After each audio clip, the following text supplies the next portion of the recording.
New York Governor Andrew Cuomo was asked about people who are desperate to get back to work because they have not received enough government assistance or relief in order to be able to pay their bills and feed their families.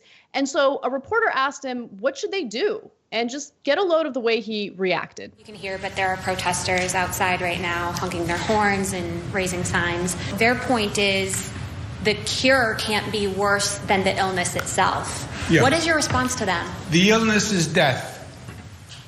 What is worse than death? I understand the economic hardship. We all feel it. The question is, what do you do about it? And do you put public health at risk? And do you drive up the number of deaths for it? Because you have no idea how to reopen now. So they're saying that, is there a fundamental right to work if the government can't get me the money when I need it? Is there a fundamental right you want to go to work? Go take a job as an essential worker. Do it tomorrow. Right? You're working. I am. You're an essential worker. So go take a job as an essential worker. But the people aren't hiring because of the pandemic. No, there are people hiring. You can get a job as an essential worker. So now you can go to work and you can be an essential worker and you're not going to kill anyone.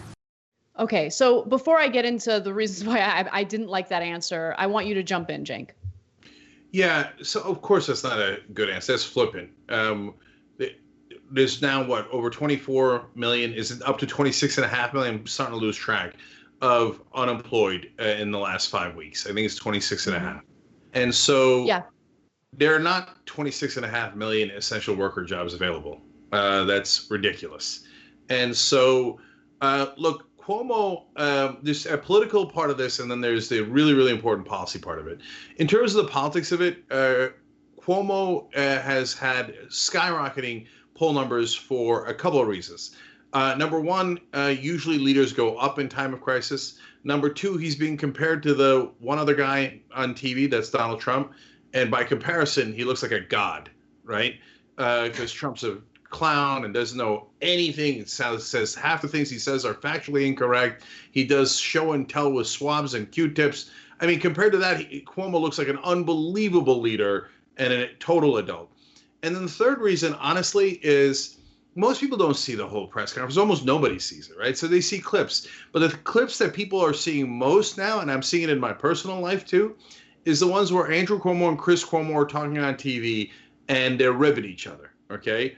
And people love that. They're going supernova viral online.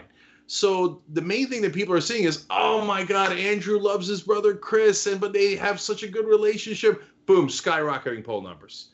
So when he says stuff like this, people are barely going to see it and they're barely going to care. He's still going to have huge numbers. Now, in terms of the policy, I think that answer there was really problematic, not just because there aren't that many jobs as essential workers, but because he needs to, and Democrats need to, better comprehend and address the tsunami of pain that's coming for the average American. Because once you run out of about a month's pay, and once you run out of that $1,200 check, which is going to happen so quick, then you're screwed. 43% of Americans have either lost their job or had their salaries cut. Man, we are going to have unbelievable pain in this country any day now. So leaders like Cuomo better get themselves right and understand and empathize with that pain that's coming. So my issue with that answer was that it was actually an opportunity for him to brag about his leadership.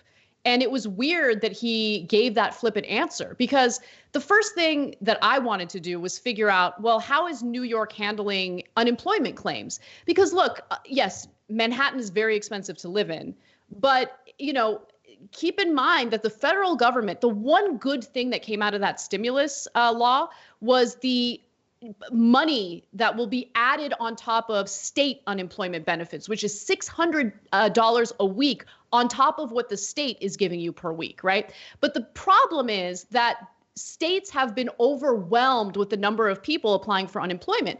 So I was curious to see if Andrew Cuomo has done anything as the leader of the state to help process unemployment claims. And he's actually done a lot. I think that there's still room for improvement. There's no question.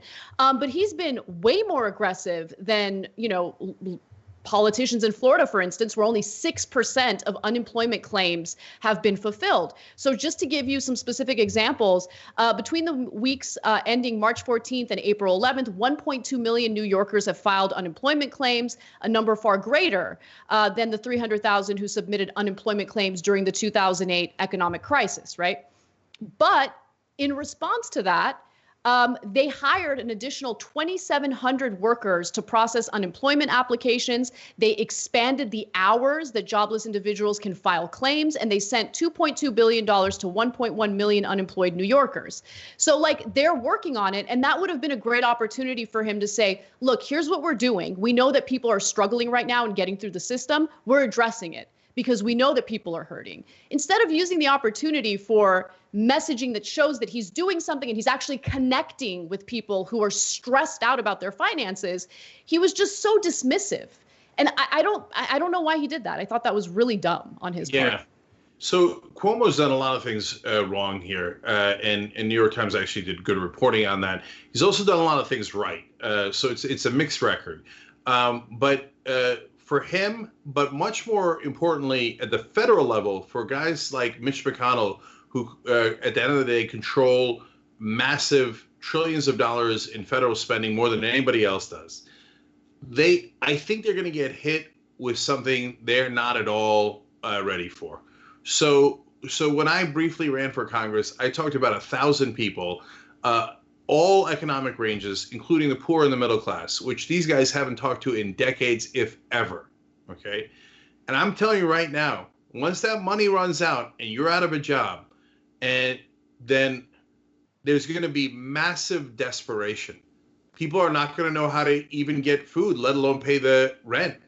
And when that desperation hits and we're all supposed to stay at home, but you got no way of providing for your family, I mean, it could be mayhem. I think they have no idea what's about to come. Thanks for watching The Young Turks. Really appreciate it. Another way to show support is through YouTube memberships. You'll get to interact with us more. There's live chat emojis, badges. You've got emojis of me, Anna, John, JR. So those are super fun. But you also get playback of our exclusive member-only shows and specials right after they air. So all of that, all you gotta do is click that join button right underneath the video. Thank you.